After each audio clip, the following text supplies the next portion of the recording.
So when you're going through hard times, think about that. Think about the choice you're gonna make on how you're gonna look at it and how you're gonna allow these bad things in your life to impact you. You have a choice to make. Make the right choice. This kid asked me a couple questions. The first one was, why are you still out here? At 50 years old, I'm like, there's still war going on. As long as you're still breathing, still moving, still opening your fucking mouth, you better find your new 100%. The next question was, I was in really bad shape. He said, what do you think about when you're in this kind of condition? What makes you not quit? What makes you not quit? I think about all the motherfuckers out there, all the lazy ass people who are watching me in that fucking race, looking at that GPS of mine going around that circle, wishing, hoping that I would quit. And when I quit, if I ever did quit, how happy it would fucking make them. So one thing I'm not gonna fucking do is make all you motherfuckers out there happy by watching me not succeed. So in life, when you get to that fucking dungeon and shit's all fucked up in your head, don't make them happy. You can choose to be a victim and to feel sorry for yourself, or you can choose to be a victor and drive forward. Even if you don't believe it in the moment, it doesn't matter. You know, say it, live it, and start driving forward, and that belief will catch fire within you and everybody else around you. You have to believe in something. You have to believe in something bigger than yourself. If you're the biggest thing you believe in, then you're never gonna get anywhere.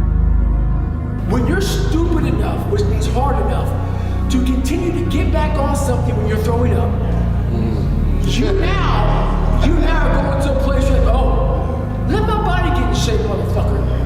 Because my mind's already dumb enough to be here. And then it starts to match up.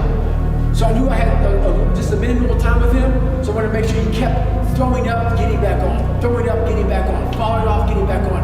Because that's what the 4th and 5th rounds are. The 3rd round is. All the doubt creeping up in your brain. I'm not good enough, I shouldn't be here, I got cracked in my face. You go back to these workouts. Yeah. People, that's what people don't understand. Oh, why is God is training elite fighters? You must not know what the fuck the mindset is in a fucking ring or in adversity.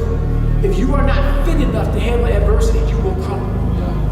I don't care how good you are fighting. If you are not mentally and physically fit enough to handle the adversity of what you're dealing with in that ring, and how you handle adversity is being in the best mental and physical shape of your life, because then your brain resets really quick. Impose discipline upon yourself and reject and refuse delicate living and the luxuries that are available to you in life, and instead get out of that comfort and make yourself better, faster, smarter, and stronger by going out there day after day after day and getting after it. Yes. Yes. So what I did was, the second he got here, when we started running, I set a zone 2 pace for myself. He doesn't know, but he set the pace. I set the pace? You set the pace. I was trying to trap behind you. So the more he stayed with me, the more I just slowly increased the pace, which is why I kept looking back, because I didn't want him to fall off so much to where it wasn't something that he could say, okay, I can still see him. I want that. On the assault bike, the same thing. I saw he can maintain a 60 really well, so then I grabbed it off of him. So I want to push him, I'm not pushing me. I want to push him to his max, which is why when he started hurting on the stair climber, it wasn't my max, it was his max that I kept adjusting. As you rise above what you were, and as you take the form of who you are supposed to be, you will see that in the very act of standing up, in the very act of fighting on, you will become and you will remain unbroken.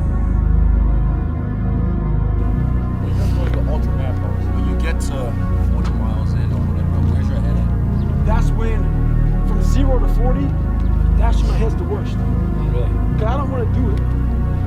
You know, because I do it just for, in 100 miles, I get 10 years of life. Yeah. Because like, the experiences, you know, it took, you're 35, I'm 50.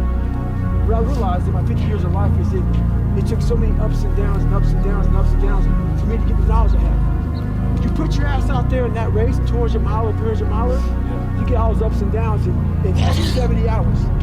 So basically the first 40 miles, I know how long it is, it's gonna suck. And then it's like, okay, now I'm in that pain place. Yeah. I'm in the place that I came to seek. Yeah. So That's the deep end. Yeah, that's the deep end where I know people now start to waver. Choose to live and to relish every second of this life and do everything we can with it. And that's what I would ask every single one of you to do. Go out into the world and build and grow and help and go out and live. NBA player walks in with his trainer. I can tell by the exercise they were doing, he was used to doing just 12 reps. Because when the trainer said, let's do 15 today, he got a little attitude. It became very clear to me on why he was a bench warmer. Having that bare minimum fucking attitude will keep your ass on that bench. If you heard what kind of bitch he was being in that moment, he wouldn't have said it. It motivated me though. It was locked in my brain, it's still there now, on how we sounded. It kept me in the gym another 2 hours. The thing about it is this, it's not just the 3 reps that he failed to fucking recognize. It's what happens in those 3 fucking reps that make you better. Never do the bare minimum, stay hard. You have to face what scares you. You have to face what bothers you. You have to face your weaknesses and face your fears and face your own darkness. Face them, own them, and overcome them all by stepping up and getting after it. You know, having a positive attitude on how you handle the situations you're in is a choice. And the more you accept positivity and drive it forward, the more you actually start to believe it, and it will create momentum.